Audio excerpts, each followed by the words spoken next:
Lord. He said, if you ever ask him how his church was doing, he'd always say, well, I've got it down to about the size I can handle. I've got it about I can take care of you that are here this morning.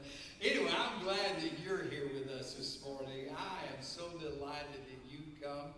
I think we're in for a treat. I just feel like that God wants to do something really good for you today. But you're going to get out what you put in it. And that's all I know is, my next door neighbor, when I was growing up, she'd say, well, if you didn't get a little bit on you, it wasn't any good. And so that was her thing. She just thought if you dribbled it on your shirt, that was a good thing because it was good. And if you didn't get any on you, it wasn't any good. I hope it gets on you today. I hope it's good enough for that. But anyway, I'm not going to ask you to raise your hands, but how many listen Wednesday night to our prayer time? Don't raise your hand. Now, have you done what I asked you to do? Do you remember what I asked you to do? Well, Wednesday night I'll tell you another story that's incredible that I'm on this group chat. And an amazing story about what I talked about Wednesday night. I'll tell you another one. We just got another one this week about what I ask you to do every day. I'm telling you, I do believe that it's working. And anyway, I want you to be a part of it. So if you come to worship the Lord with me this morning, amen. Thank you so much for being here. And just give the Lord a great big clap offering and inviting him into our presence today. And, it's not about inviting him because you brought him with you because he's in you. So you just have to let him out of you. That's a good way to put it. He's trapped inside of you. Let him out. How do you do that? By praising him today. So all of those that will be watching us by the way of the internet, thank you for joining us today. And we hope that you will be blessed. And wherever you're watching us from, we hope that you will worship with us also. So we've come to magnify the Lord. So would you worship with me this morning as we praise the Lord?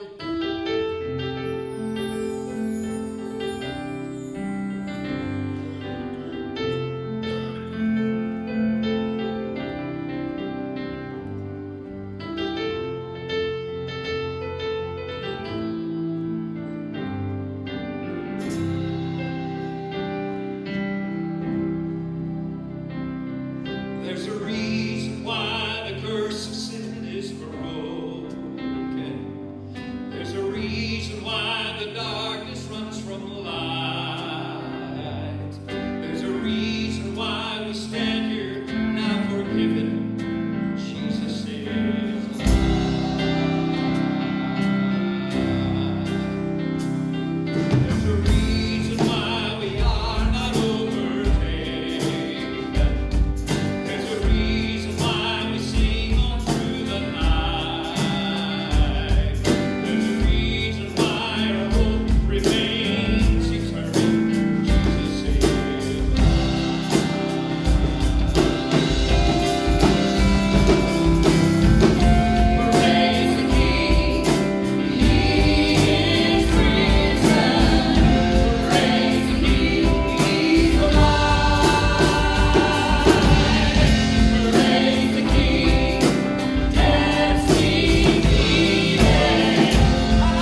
Hallelujah!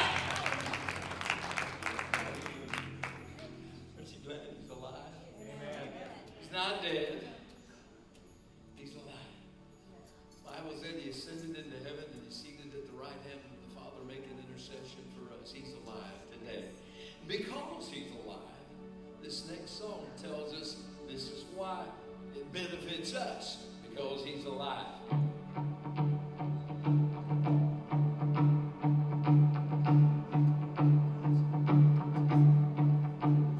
I was buried beneath my shame.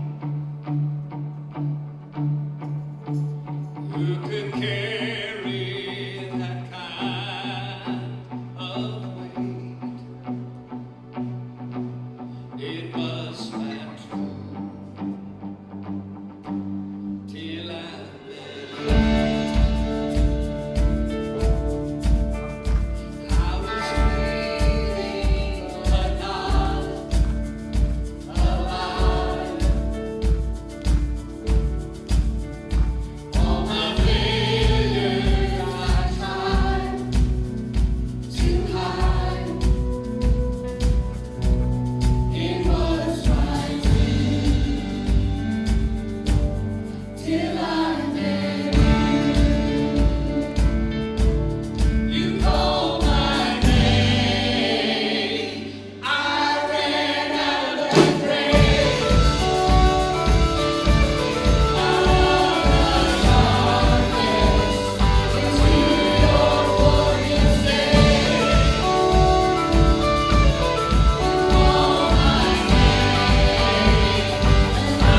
we're at that place that we have a freedom.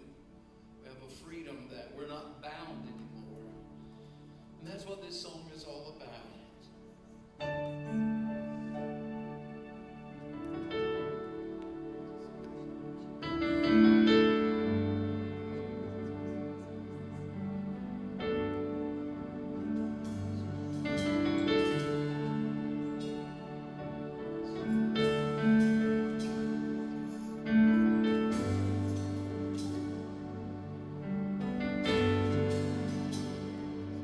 There's a call.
Thank you so much for watching this video. If this has blessed you in any way, remember there are 3 ways that you can give.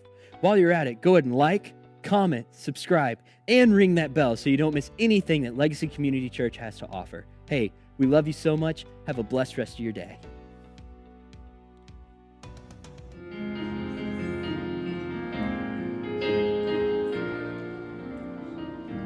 Sing it, Karen. Let's worship the Lord. Praise Him. He's the one that we adore. Hosanna.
can tell you that's exactly what Janelle has done this morning. She's turned God's provisions into actions. Now, I want to read you a scripture. Now, I want you to follow me closely this morning. I want you to pay attention. Revelations chapter 2, verse 7, the New American Standard said, "He who hath an ear, let him hear what the Spirit says to the churches. To him who overcomes." To him who overcomes. Let me say that again. To him who overcomes. You've heard me tell over and over again that growing up, we went to church on Sunday evenings. I never got to see Wizard of Oz till Debbie and I were married. And she let me stay home on Sunday night to watch it. My dad, if I said that I tried this a few times, chew an orange up and, go in the toilet to spit it out your mouth, it looks good to me. I think I taught Andy how to do that too. He tried it a few times for school. But, if you I told my dad, I don't feel good, can I stay home tonight? And he'd say, "Dear," he'd call my mama dear. Now, when we go tonight, he just let him go to bed and he can sleep it off tonight. No TV. I still didn't get to watch Wizard of Oz, but let me tell you what I know about this movie. In the classic Wizard of Oz, Dorothy discovers that she had already been given everything she needed to solve her problems, but she didn't know it in the very beginning. And what I want to say to the church today is it's time for us as Christians to learn the same thing, turning God's provisions into actions. So in 1959, the call for civil rights movements was in a song. If you're old enough, you'll remember "We Shall Overcome." That was a song that it was a song of protest against injustice. This song was picked up by different groups that they were protesting different kinds of things, and which became a staple song for overcoming something that was wrong, that needed to be made right. Now, I believe for Christians, there needs to be a protest against the evil one that is holding us hostage, where we are living with spiritual handcuffs on and chains attached to our lives. Amen.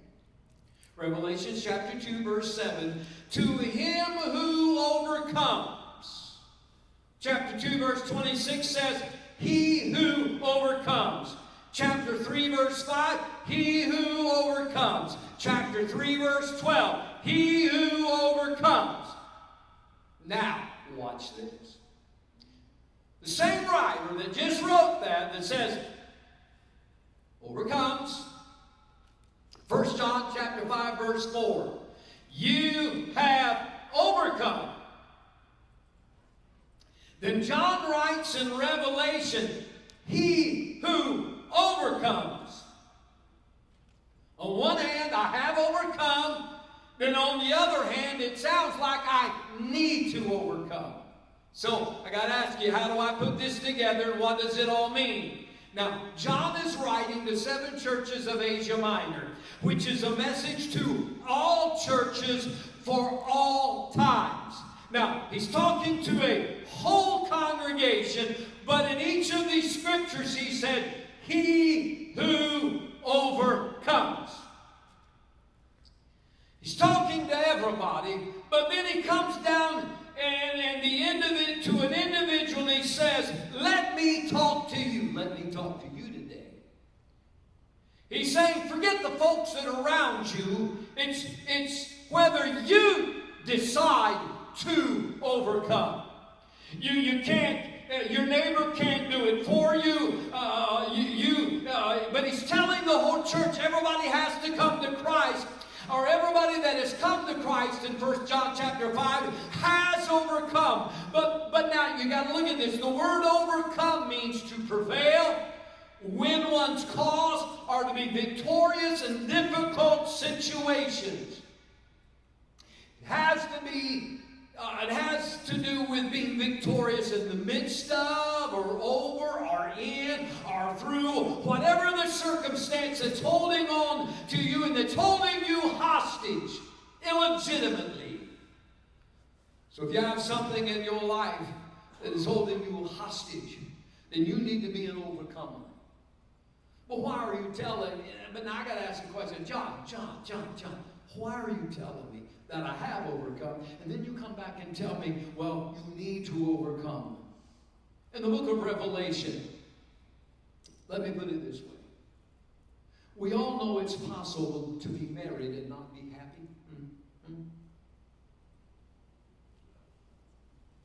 Well, let me ask you this. Has anybody ever told you they were unhappy in their marriage? But they're married. Okay, well, all right.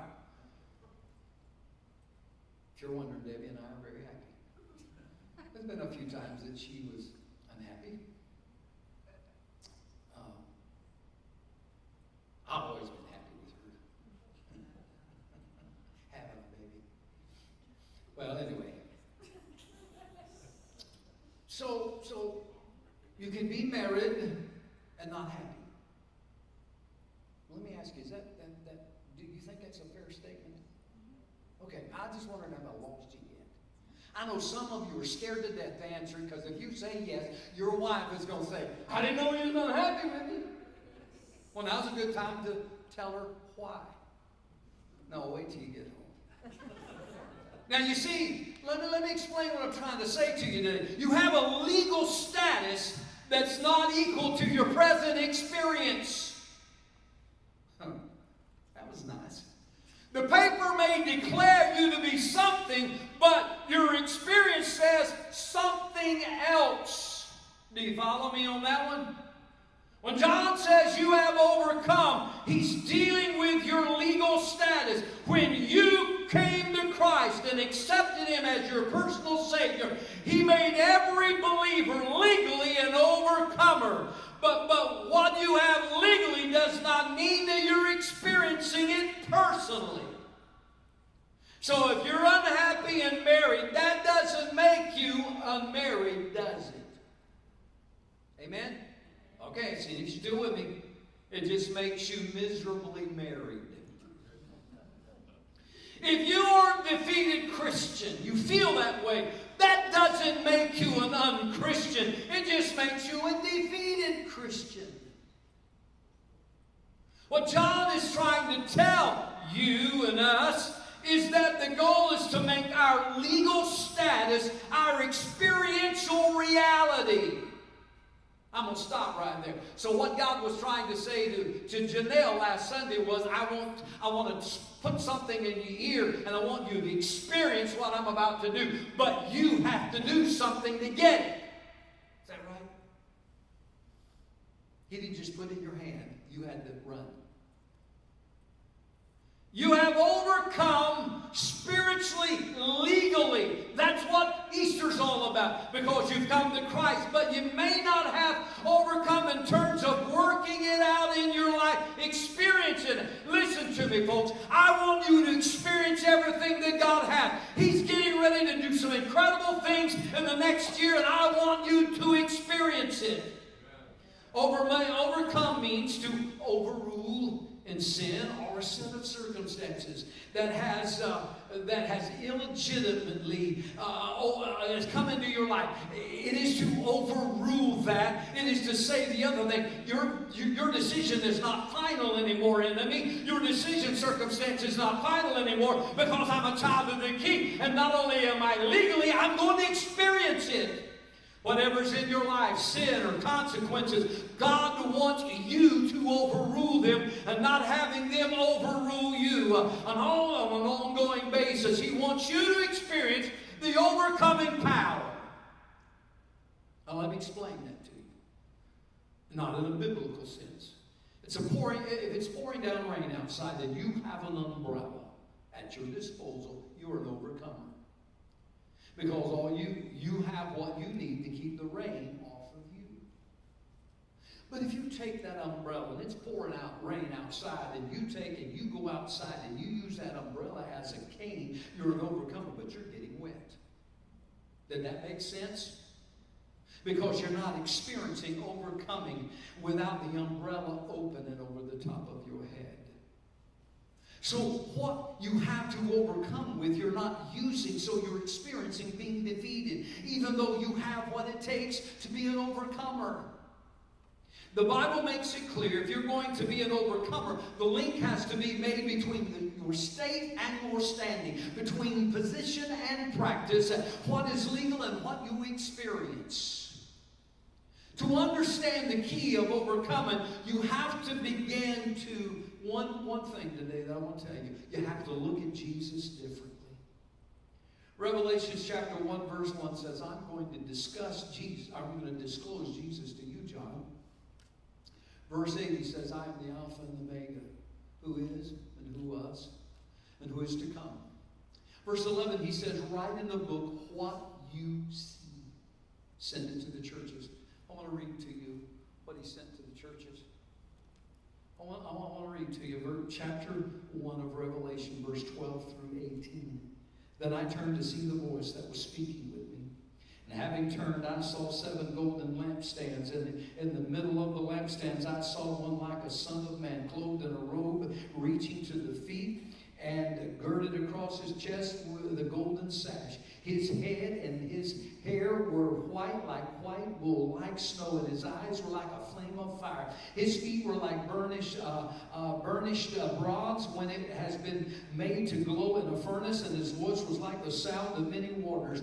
In his right hand he held 7 stars, and out of his mouth came a sharp two-edged sword, and his face was like the sun shining in his strength. When I saw him, I fell at his feet like a dead man, and he placed his right hand on me, and saying, do not be afraid, I am the first and the last. I am the living one. And I was dead, and behold, I am alive forevermore. I have the keys of death and hell. You've got to get a different view of Jesus. He's not some little baby anymore that is lying in a manger, and he's not a child. He's not a figure that we think of at Easter when he's been beaten so bad that Isaiah said he was unrecognizable. John said he's on fire. He's like a burning furnace. And when he spoke, it was like the rushing of many waters, like the ocean and the seas thundering. And John said, when I saw him, John knew what he looked like, but he said, when I saw him, I was knocked off. I was knocked to the ground. My feet went out from under me. I fell down him, and it's like I was a dead man. Colossians 2:15 said when Jesus died, he disarmed the rulers of this present age. He disarmed the rulers of this present age. Romans 8:37 said you were more than conquerors. John 16:33 said in me you will have peace because I've already overcome the world.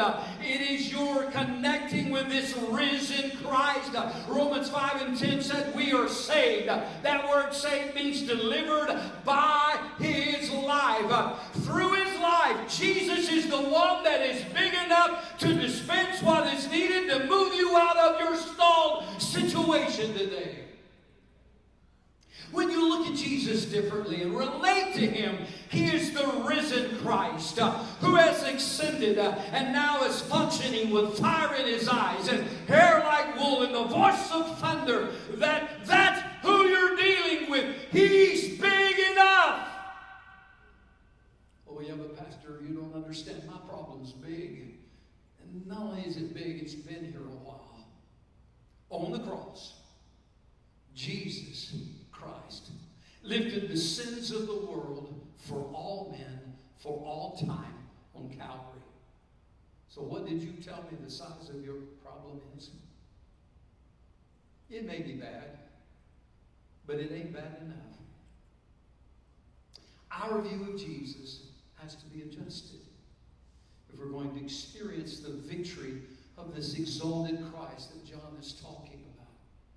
See, Jesus has the veto power over which has to be overcome. That is illegitimate in your life. That's the enemy trying to break you, bring you down, and get you to backslide. closing, where can I find this power? I don't want to be overcome anymore. I want to be an overcomer. Revelation chapter 11 says this, and they overcame him because of the blood of the Lamb, the word of their testimony, and they did not cling to life even in the face of death. This one verse will shift how you relate to Jesus. And when you shift how you relate to Jesus, he shifts how he relates to you. You're relating to him as he is, not what you want him to be. They overruled, prevailed against, when these three things were in place. And these three things can be summed up in one word: identification. When they identified with Christ, they prevailed. God places victory in our reach. He didn't put it in your hand. He puts it in reach. And why? Why is it in my reach? He needs to see you exercise faith to get it in your hand. Why are you telling all this, Pastor? You need to start exercising faith. I'm thinking positive for 21. It's going to be a wonderful time that God is going to do some incredible things. But I also know, when does God do some of his most incredible work? During persecution. When things aren't going right. When things aren't going bad. So see, I refuse to look at what if they put things in place that I can't do anything about, and what are they going to do about it? And what are we going to do? I refuse to look at that side of, I'm looking at what God is going to do. See, I see God doing some great miracles and mighty things, but if all you see is how bad things are going to get in 21, and we've got these leftists that are trying to change everything, and it's called cultural change culture. Cancel culture. Now, that's not something new. It's been happening a long time, but it's being pushed on us, and we seem to have no course of reaction. I do have a course of reaction. My God can do anything. That's what I'm trying to get across to you. We may have to exercise some faith. To get it in our hand. If you haven't grabbed what's been provided, you won't get what you could have. See, it's faith that grabs hold of the promises of God and said, I'm going to hold on to them regardless of whatever comes. And even though I may not see it, I'm going to hold it tight, because faith grabs hold of the promise and won't let go and say, God, I believe you're going to do it.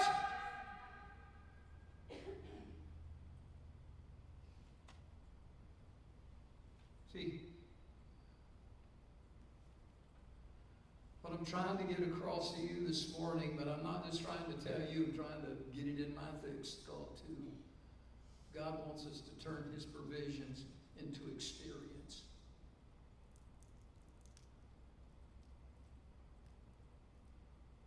So I can tell you, do you know what a kiss is?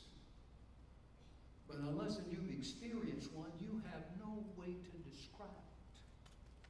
Well, it's where two people that like each other and their lips come together and they...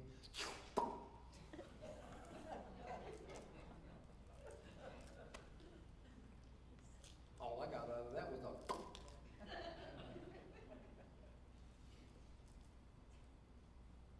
Debbie and I started dating. I don't know what it was about her, but I didn't experience that sensation. 6 months into dating. We was boyfriend, girlfriend. I think we were going, as it back then they called it steady. You were the only one. Every once in a while I got these wild ideas. And then I think, man, this must be something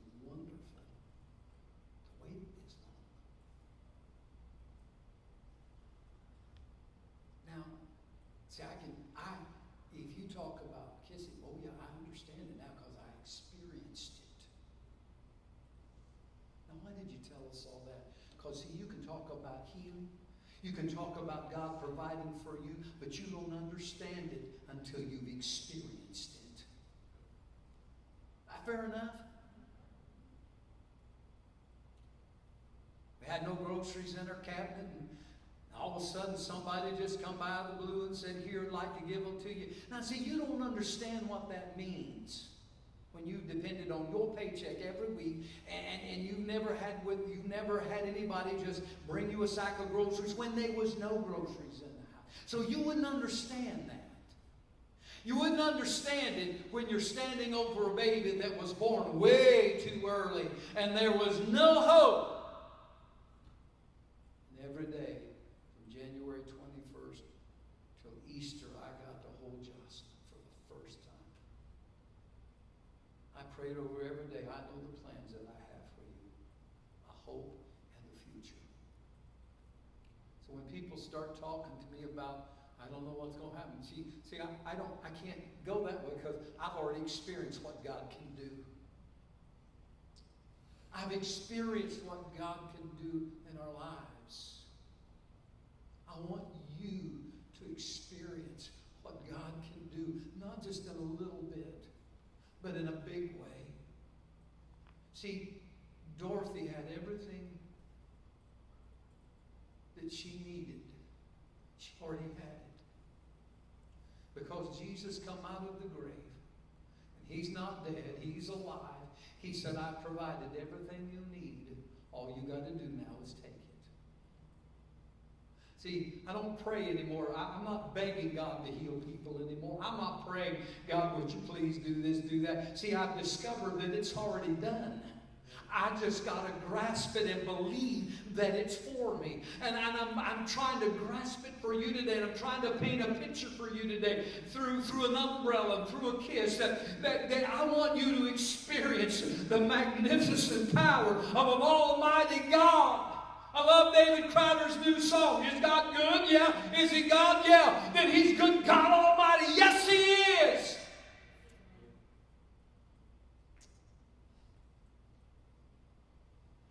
See, I can look at you and tell you that when things are at rock bottom, that God can come through for you. I can tell you when it hurts. I have a book in my library that I've read often. It's called Sheep Bites. It hurts when people that are under you bite you. It hurts. You know how it feels when your best friend, you said something and then they went out and everybody in town knows about it. You know that feeling. But see, I know the feeling of how God comes in. And He comes in and His presence sweeps over you. And however you feel His presence, you know it's God. And God just overwhelms you. I'll never forget. It's just embedded in my memory. The first 40-day fast that you went on with me. I'd never been on a 40-day fast. And God spoke to me and said, I want you to do a 40-day, or well, actually, do a 30-day fast. And I told Debbie, I said, for the month of January, I'm going to fast the whole month. And Debbie says, you can't do that because we've got to move in February in the parsonage, and you've got this month to remodel it all, and you can't fast and work. So I bargained with God. And I said, okay, God, can I put it off to next month? Next month, went into the next month, and the next month. Debbie and I were on an airplane flying back from one of the General Assemblies. However high up in the air we were with my eyes closed and trying to sleep, and I heard the Lord say, okay, now you're ready. I want you to start today. I want you to go 40 days. And I'll never forget. The first 8 days, man, I wrote stuff on this legal pad, and God was speaking, and goosebumps just popped up everywhere. Hair on my head stood up straight. And I believed if you rode by the house, it would have been glowing. And then I remember from the 9th day to the 32nd day, it's like, what am I doing?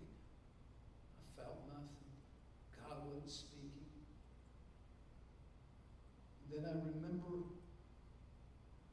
on the 33rd day, 37th day of the fast, I was in my room, and I was laying on the floor with my face in the carpet, just crying, talking to the Lord.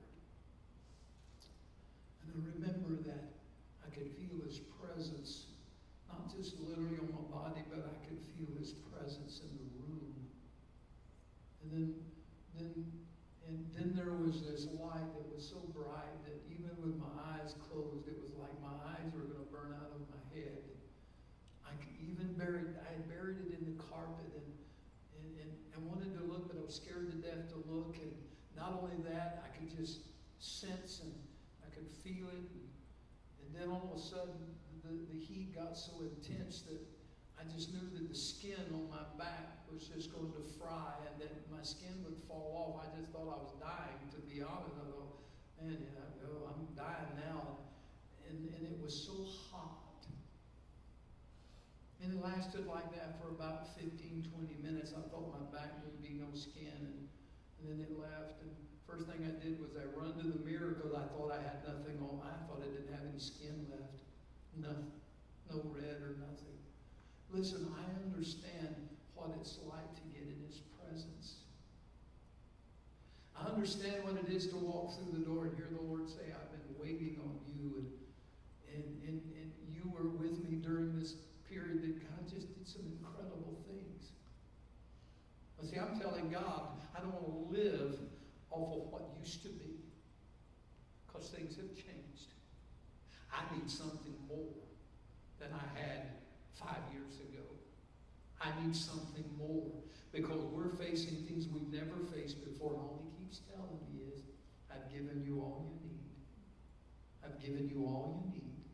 Reach out and grab it. I'm not putting it in your hand. You grab it.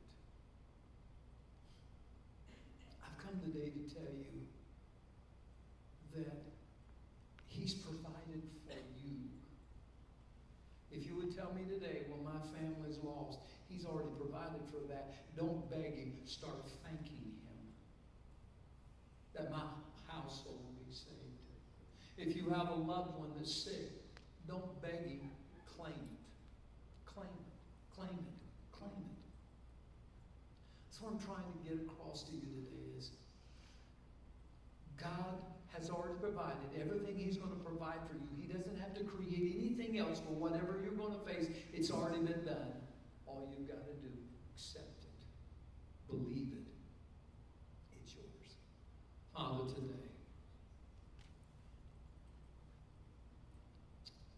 I want us as a body of believers, God, to experience you like never before.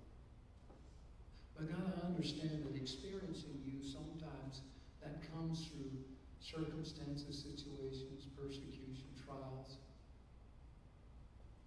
But God, I'm asking you today, will you let us experience you in a way that we've never experienced you before? Lord, the things that you provided for us, God, help us to step out by faith and speak your word over everything that may be happening. Speak your word. Because, Lord, you are able. Let us never forget. You told Mary, or the angel of the Lord said to Mary, nothing is impossible with God. Now, Father, today I pray that we would experience